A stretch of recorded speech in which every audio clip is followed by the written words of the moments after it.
Welcome to Our Mutual Interest. I'm your host, Mena Fombo, but it's your stories that make this show more than a housing podcast. Spades in the ground, let's go. This episode was recorded last October during UK Black History Month.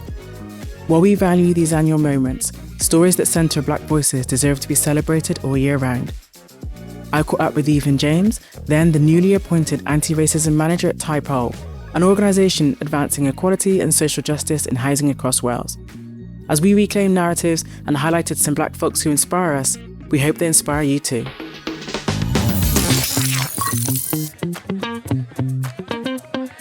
Evelyn, welcome to Our Mutual Interest. So glad to have you here. Thank you for having me this wonderful morning. So just tell us a little bit about your role and what you do. My name is Evelyn James. I am in Newport, Wales, and I am the anti-racism manager, Tai Pawb. I just joined. Ding, ding, ding. Whoop, whoop, whoop, whoop. Shout out to you. Yeah, Tai Pawb is an amazing team. Really love it. Just joining them. It's been very receptive and welcoming. And just in case you're thinking about what Tai Pawb does, if you don't know, Tai Pawb looks into all forms of inequalities against people in housing, especially ethnic minorities, vulnerable groups, and marginalized communities. So if you are looking out to learn more about what we do, please look us up. If you just type in taipawb.org, you'll definitely be seeing lots of information about Tai Pawb online and lots of services that we offer as well, training, consultancies, especially with regards to anti-racism work, which is my tough.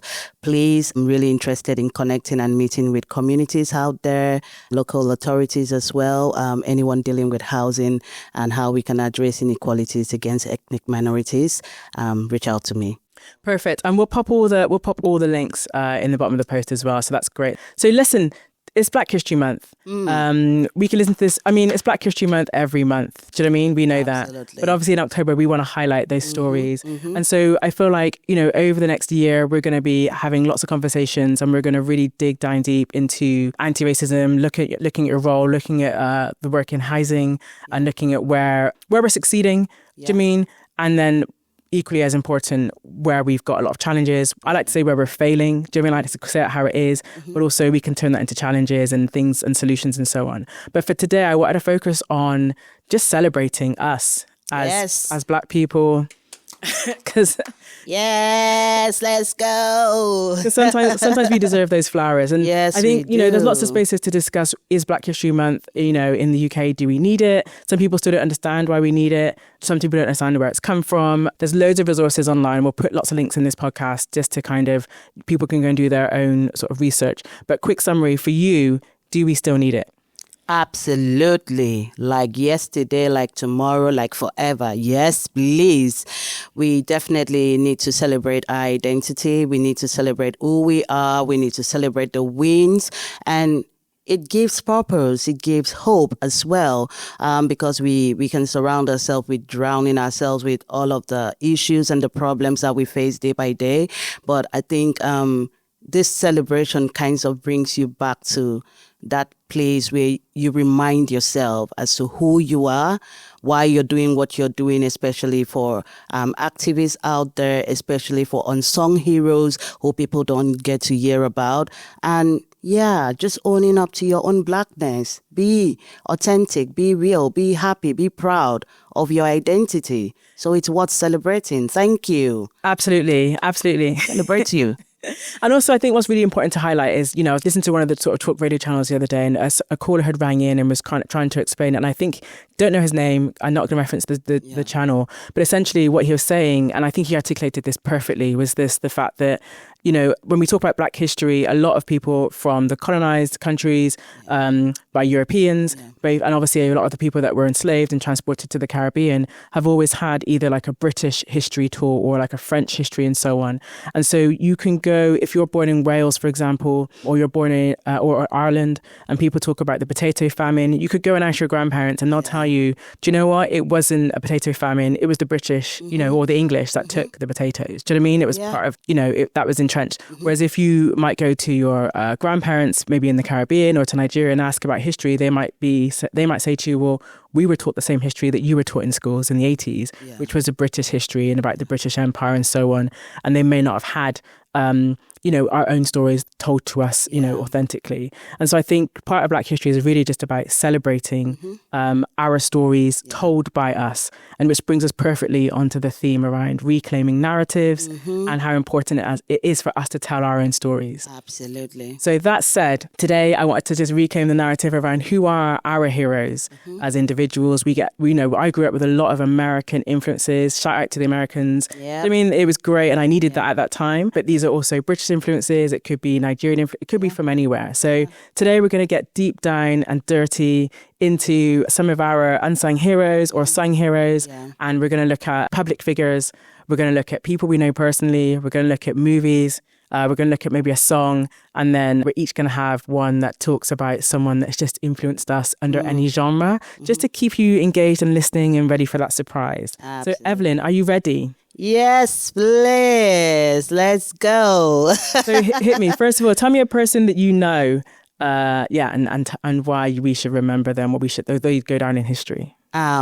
Lots of people, but right off the heart for me is always my mom, because I always say I don't know how I would have done life without her. So shout out to my mama. Eka, you're amazing. You're the best mama in the world. I love you.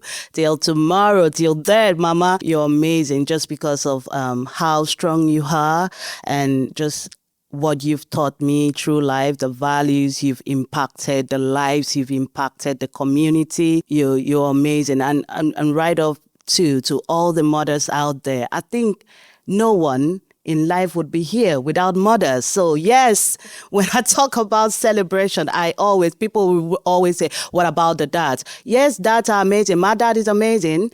But when it comes to life, doing life and giving life, it's the women.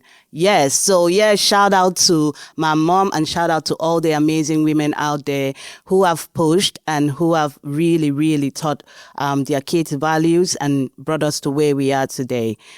That's my top influence, my mom. Yes, and I was snapping fingers in the air there to say shout out to mums. And I think it's important when we celebrate one person or one group. We're not saying the other group are not valid. So I don't think we need to even quantify. Absolutely. Oh yeah, dads are great too. Dads are great, but let's shout out to mums. I wanted to check in then. So is there a moment in your life or a time where something maybe happened or your mum influenced you in a certain way that you want to just share? Just a little snippet of, just as so we can encapsulate everything you've just said. Absolutely. I think my thesis in my master's degree, development studies, human rights, equality and inclusion was based on my mom's story, how she managed to survive with 6 children by herself during the conflict, the Qatar conflict. If you don't know about it, read up about it in the 90s in Nigeria.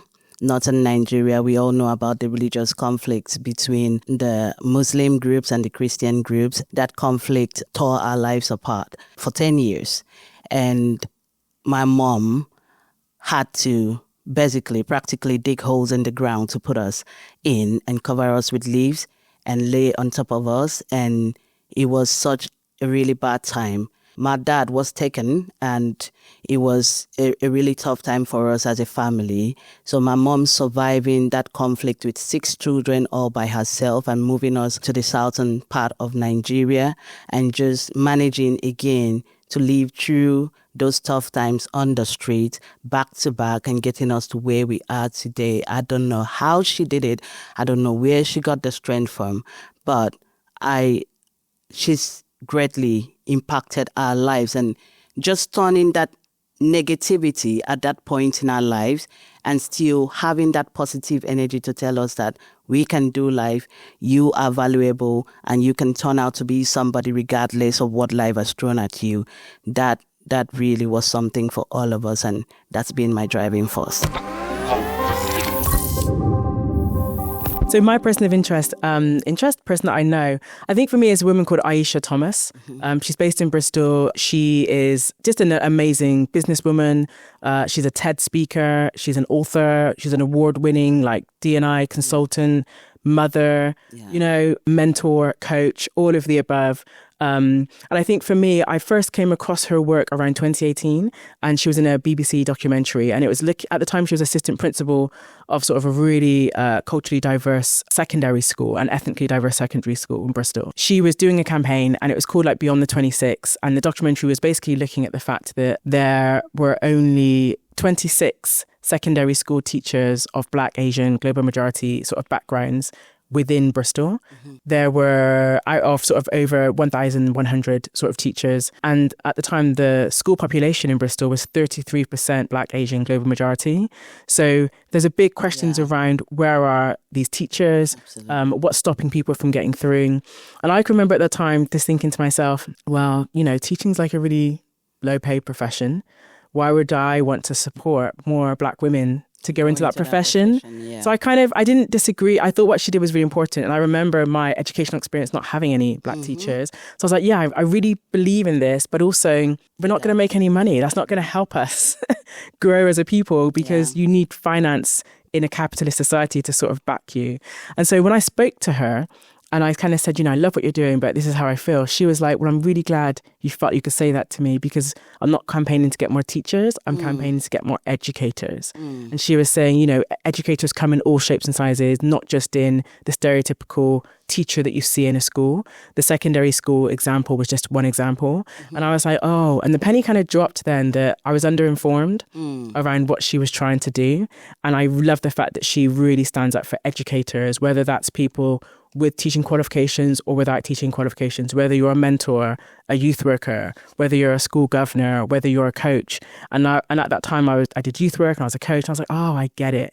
So she really flipped the script in terms of how I thought about withholding judgment on people and really like just having conversations. If you don't understand something, you want to support it. So shout out to her. She's got a massive campaign, Representation Matters. She's just flying. She deserves so many flowers. But she's someone who I always think about when I see something. I think, let me find out more before I pass my thoughts or pass judgment. So shout out to Aisha Thomas. Shout out to Aisha Thomas. You're amazing. And to all the teachers out there who are really working hard to influence a lot of lives. Yes, I think teachers are amazing. They kind of shape who we've become today as well. And I don't think we give them their flowers enough, actually, because I have 3 kids. I don't even know how I deal with 3. Talk less of dealing with a room full of children and trying to impact knowledge or shape their perspectives and pass on that value. Yeah, so definitely. All the teachers. Well done, teachers. Yeah, teachers and educators and anybody in a space where you're imparting that learning. Well done.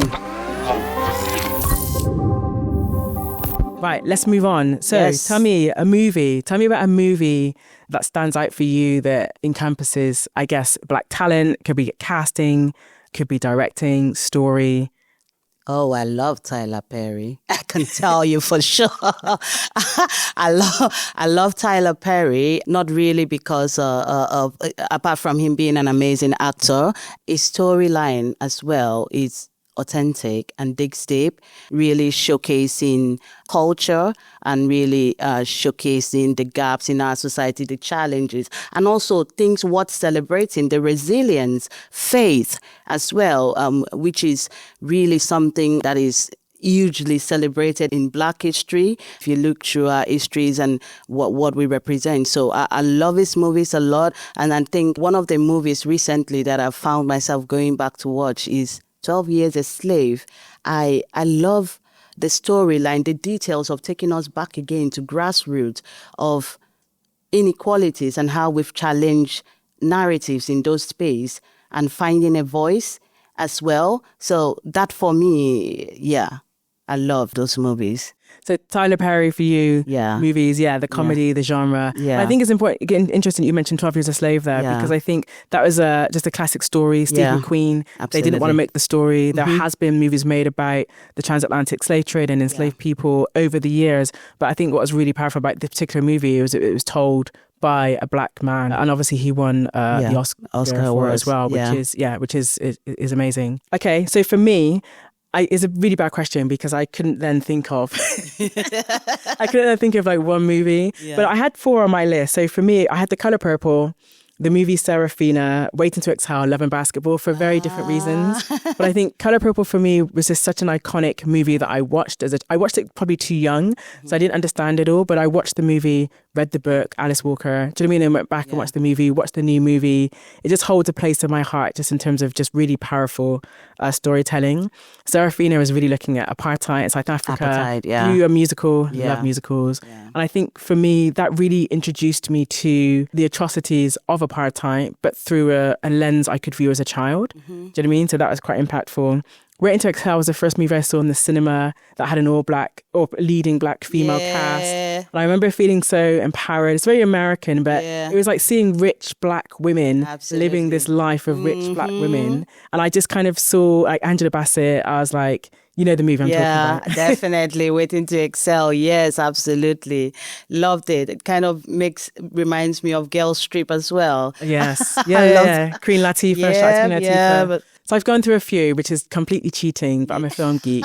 So but the one I'm going to land with for this example, in terms of the impact, for me was Love and Basketball. And that was directed by Gina Prince Bythewood. And I think for me, it was the first film that I watched that I knew was directed by a black woman. And I think I love sport. Do you know what I mean? It's done in 4 quarters. She was a tomboy. I was a tomboy, sport. And in the end, she kind of, not to give away the story, but, you know, she gets her flowers, the character. Absolutely. So for me, Love and Basketball was my one. It just kind of, showed me. Too, yeah, it's classic. I think we can never just pick one example. It's like you watch this, so it's like, oh, I love it. But I think it's that power of representation on screen, you know. There's so much going on there, which we can go into, you know, for days, I'm sure. But those were mine. Cool, let's move on. So tell me about a public figure. So when I thought about this person, I'm probably sure this person doesn't even know I'm speaking about her at this time because she has no idea how she influenced me. And this is quite recent. That's why I picked this person. So I'm talking about Gemma Watkins. And it's just this morning, I had to look her up again just to make sure I get her profile right and what she's doing. So she's currently Director of Housing and Communities at Helwyd. I hope I got the name correct. Forgive me if I don't. I'm still learning my Welsh. We'll forgive you. You can be forgiven. But Gemma is an amazing person. And I say that because when I walked into the room on the day I did come in for my interview at this job at Tai Pawb, she was sat there in the panel. And it was a very comforting feeling just seeing a black woman sat amongst the panel. It's something I haven't experienced in a very long time with regards to job interviews, being in an international space. And just seeing her there just calmed my nerves, tension, everything gone. And that, for me, also spoke a lot about Tai Pawb and what they stand for. And just, again, when I sat back and went through her profile, I've seen how much work she's putting into advocating for people in the housing sector, for the black communities, for the ethnic minorities and marginalized groups. And she is even the panel chair for Dates Not Words. And I just came into the role advocating for equality and justice and access for people in housing. So just knowing that she already has been putting in so much work. And I remember when she said it in the room that day whilst I was in the interview, she said, we don't have people that look like me enough in the housing sector. And this is something I am desperate to change. And this is what I would like to see because, you know, I was given room to ask questions and just ask about the diversity and inclusion within the housing sector.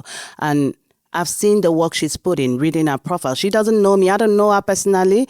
But like I said, just knowing that there's someone out there putting in the work, believing that something can change. Oftentimes ethnic minorities or Black people are seen on the other side, always being needy and having to find a way to, fight for their voices. But having someone in there who actually understands as well and looking for ways to actually break this barriers and smash those ceilings and get that representation in there. Yes, fantastic. Gemma, well done. Wherever you are, if you hear this is Evelyn giving you your flowers. And thank you for making that day as comfortable for me. I was very, very touched. And you speak so passionately, and everything you're saying is making my skin giving me goosebumps, because Gemma was also on my panel, on my interview. Amazing. And so she's out there doing the Lord's good work. Shout out Gemma, see?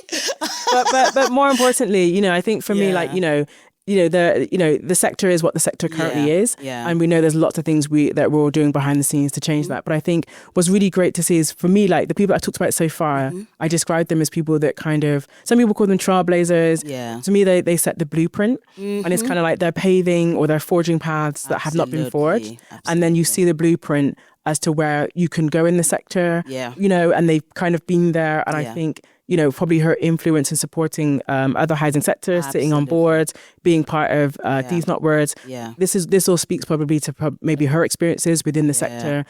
And I think, you do need to, people undervalue sometimes and under recognize the challenge that it might be to be someone that's creating a blueprint. Absolutely. So I think Black History Month especially is really important to highlight and shout out those people. Yeah. Because we see them, and I think in our respective other areas of our lives, you're that person making the blueprint, so you know how hard it is, so you really respect when you see someone else doing it in a space that you may not have been in before. So big shout out to Gemma. Big shout out. Remember, people are watching and people are seeing you even when you don't think about it. And keep going, girl. Yes.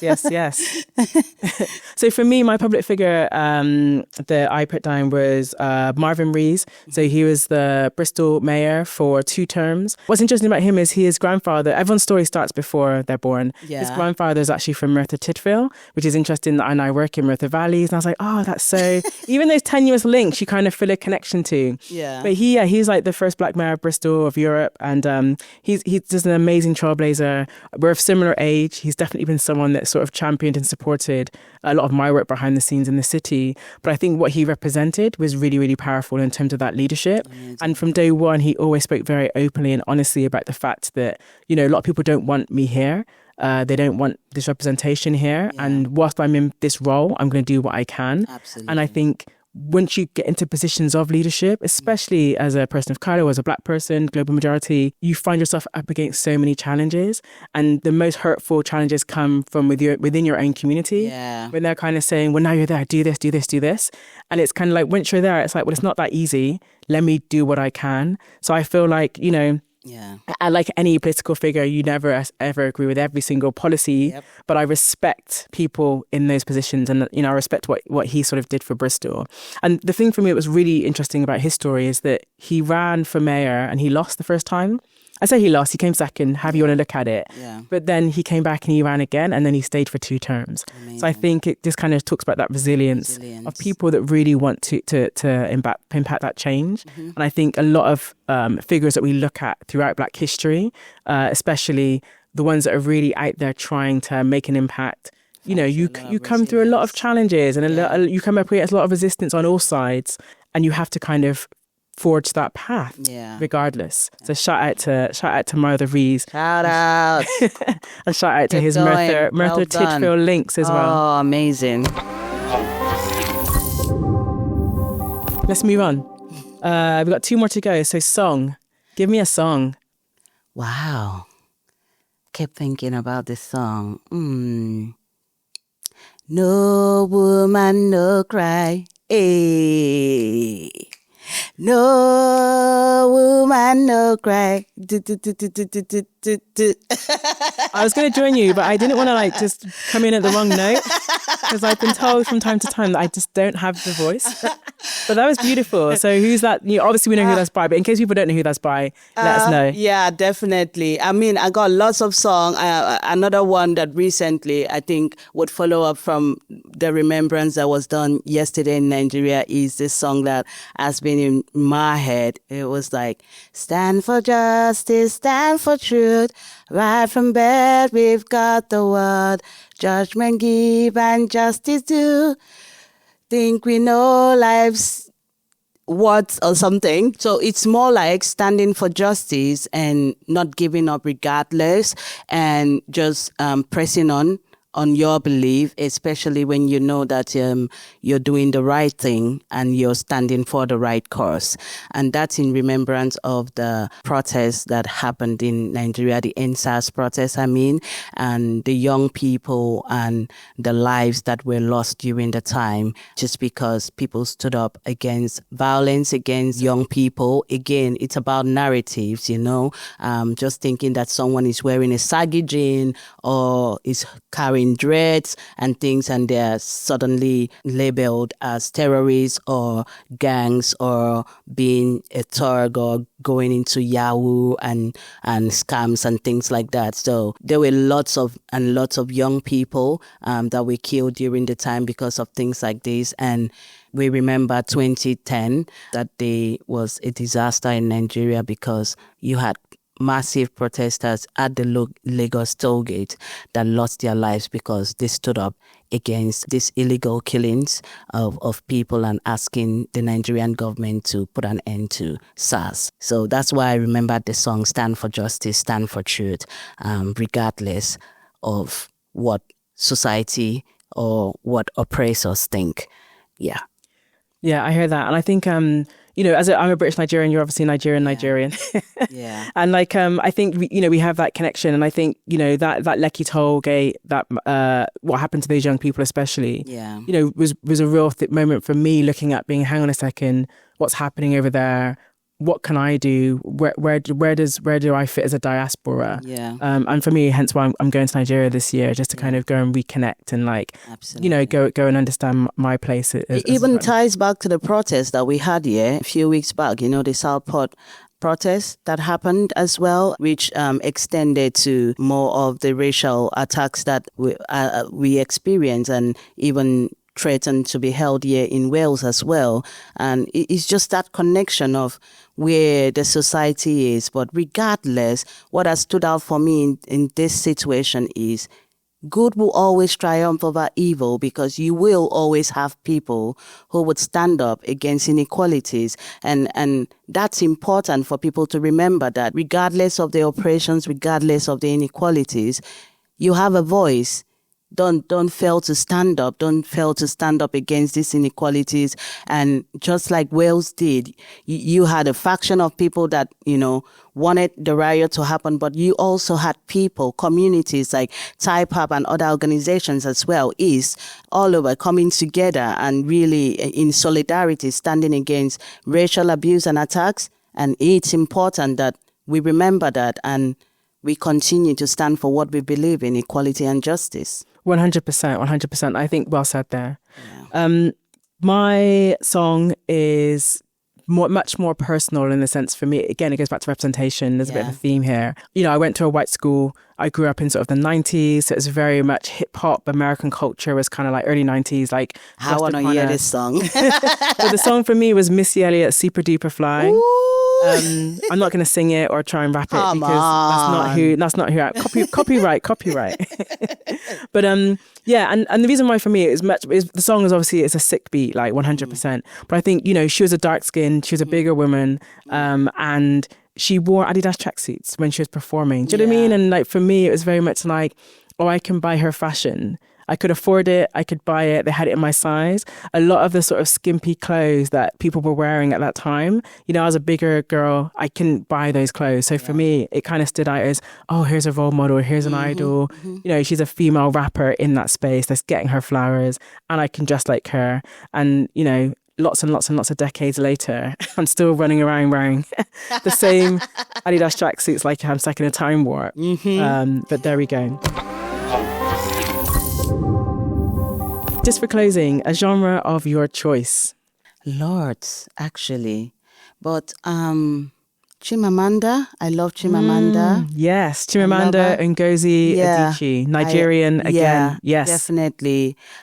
Just because of the power that comes, the power of storytelling, which is very important too when you're talking about reclaiming narratives and mindsets, culture, beliefs, and she stands out for me when I just think about this conversation. Now I do have others that I could think about, Kofi Annan and the rest that I've written books and Things Fall Apart. Yes, classic. I love all of those deep historical storytelling and books that celebrates culture, reminds us of our roots and where we are, what we can do better, and also about integration, when you step out of your comfort zone into another world, how you embrace culture and how you integrate as well. So Chimamanda, a powerful figure that has really, really helped shape my perspective over time about who you are as a person and owning up to who you are proudly. And that's why for me, Black history is important. Celebrate your history. Embrace it, own up to it, and be authentic and stand for what you believe in. 100%. I love her, and I think anything Chimamanda, go watch. Again, we'll pop some links in the text below this. But yeah, shout out to her, icon.